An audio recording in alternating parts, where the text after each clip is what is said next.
Está construindo a sua casa nova e ainda não decidiu qual sistema de aquecimento vai utilizar? Cuidado, essa decisão pode impactar na sua conta pelos próximos 20 anos.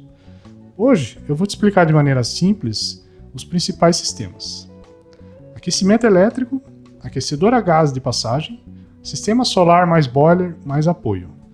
Qual faz mais sentido dependendo do seu perfil? É isso que nós vamos tratar hoje.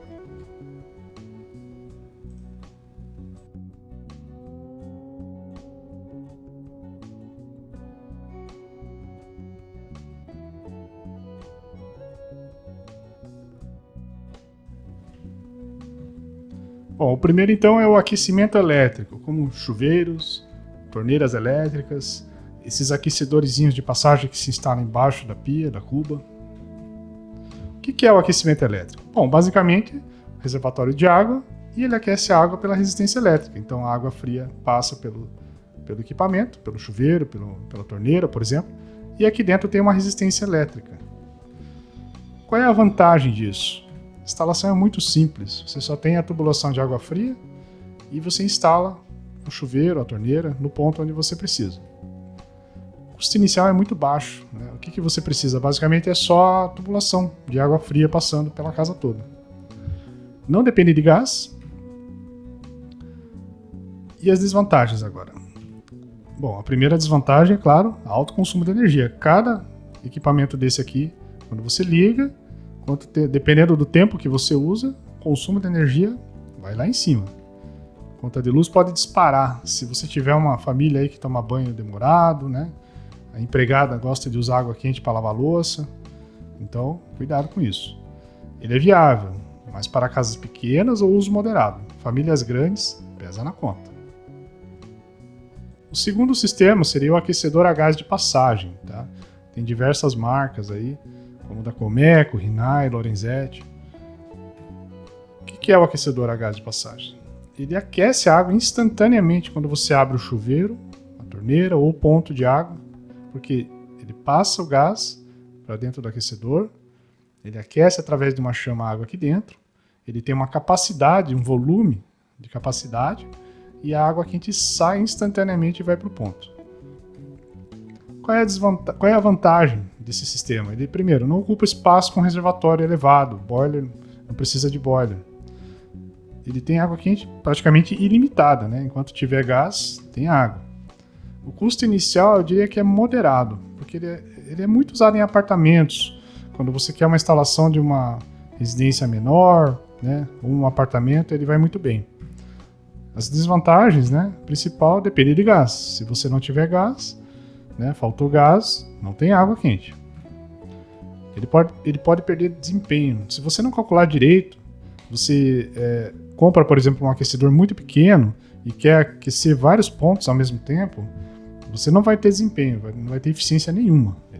Se tiver vários pontos abertos, ele não vai aquecer. Então precisa dimensionar de forma correta isso daí.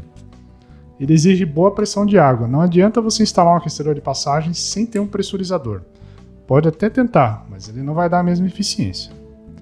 Instalação precisa da chaminé, então você tem que prever aquele duto que sai para fora por causa da ventilação do aquecedor. Ele não pode ficar num ambiente confinado sem ter essa exaustão aí. É um sistema eficiente, tá? Mas precisa ser bem dimensionado, como eu disse. Se errar na potência, o banho vira frustração. E o terceiro sistema aí seria o sistema conjugado. Aí. O que é o sistema conjugado?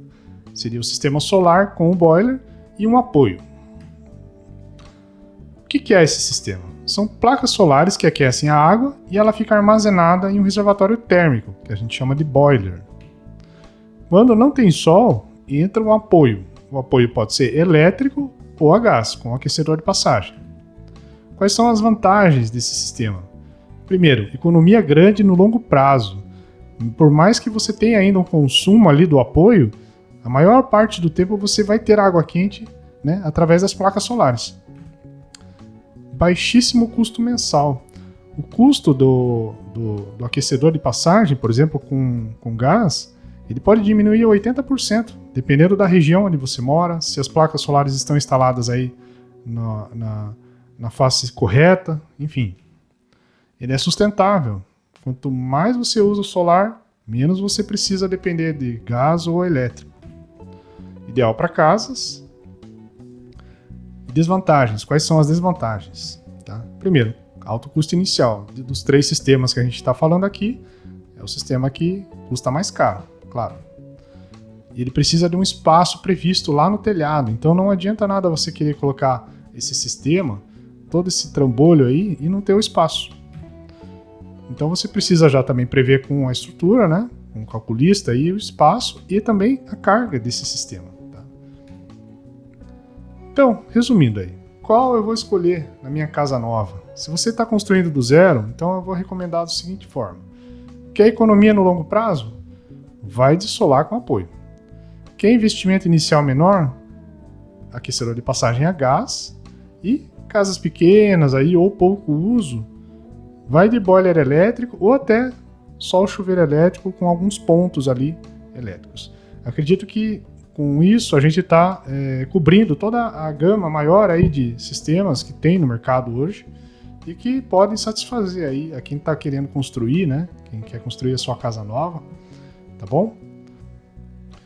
E é isso, eu vou deixar de resumo então uma tabela aí dos sistemas que a gente conversou agora e qual seria o melhor aí para sua casa, né? Tudo depende aí do perfil, do quanto o cliente quer investir e ficamos à disposição caso queiram saber mais aí com relação ao custos, a infraestrutura, enfim, eficiência, tem vários fatores aí que a gente pode conversar, conversa com a gente aí que a gente esclarece, tá bom? E se você está construindo ou reformando, salva esse vídeo. Comenta aqui qual sistema você pretende usar, porque a decisão correta agora evita dor de cabeça por décadas. Meu nome é Jefferson Neves, eu sou engenheiro civil e eu fico à disposição. Grande abraço, valeu!